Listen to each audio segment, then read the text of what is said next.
Hello, my name's Tanner Bayless, and I've been a whistle player for over 7 years, and I'm currently a composer. Today I'm going to be teaching you how to perform the crayon ornamentation on whistle. Ornamentation in Irish music is actually extremely important. And any session you're going to go to, you're going to hear players using ornamentation left and right and all of the different melodic passages and tunes. The crayon is an extremely important ornamentation. It's been used for hundreds of years by Irish music players. The first people to use the ornamentation itself were uilleann pipe players, however. On whistle, there are 6 different holes, and on uilleann pipes, there are 7. But the very bottom hole that you covered in order to play the D does not have any lower notes that go below on the chanter. So therefore, you can't perform any ornamentations that involve notes lower than the D on the chanter. So as a result, pipers invented the crayon, so they could play some sort of ornamentation on the low note. Performing a crayon on either a middle D or a low D is exactly the same. All you're going to be doing is taking a succession of 3 low or middle D notes and adding 2 cuts on the last 2 of those Ds. It looks like this. Obviously, you're going to be playing it faster in context, but that is the basic breakdown of the ornamentation. For one version, we're going to be cutting from E and then to A. So it looks like this. Lift your bottom finger, and then lift your third finger. And in succession.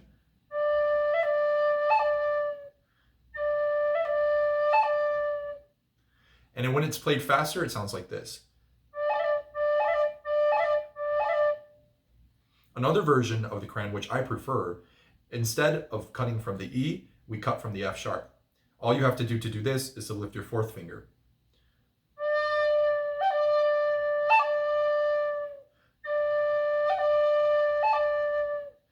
And then a little faster, it sounds like this.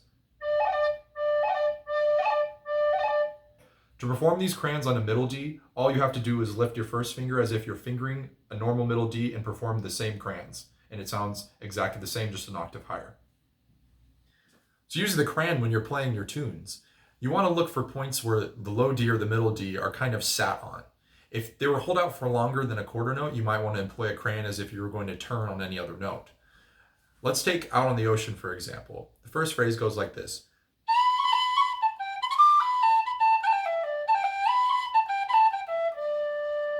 That low D is held out for longer than a dotted quarter note. So in order to accentuate it, we might want to add a crayon.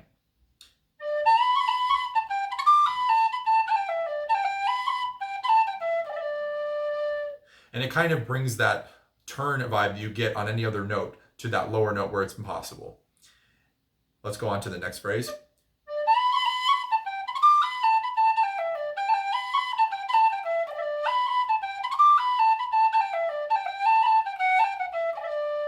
And again, I use it there to kind of bring the tune to the next section.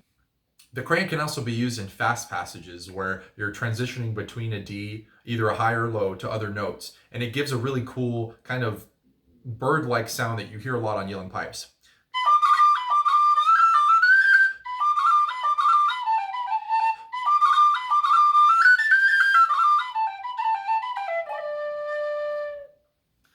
To practice a crayon, all you need to do is take the figure really slowly like I showed you earlier. Go note by note and make sure each cut is quick and your fingers are not lifting too high off the body of the whistle. Over time you'll get faster at it and it'll feel more natural to add it into the tunes you play. But don't be discouraged if it's hard at first because it is one of the more difficult ornamentations.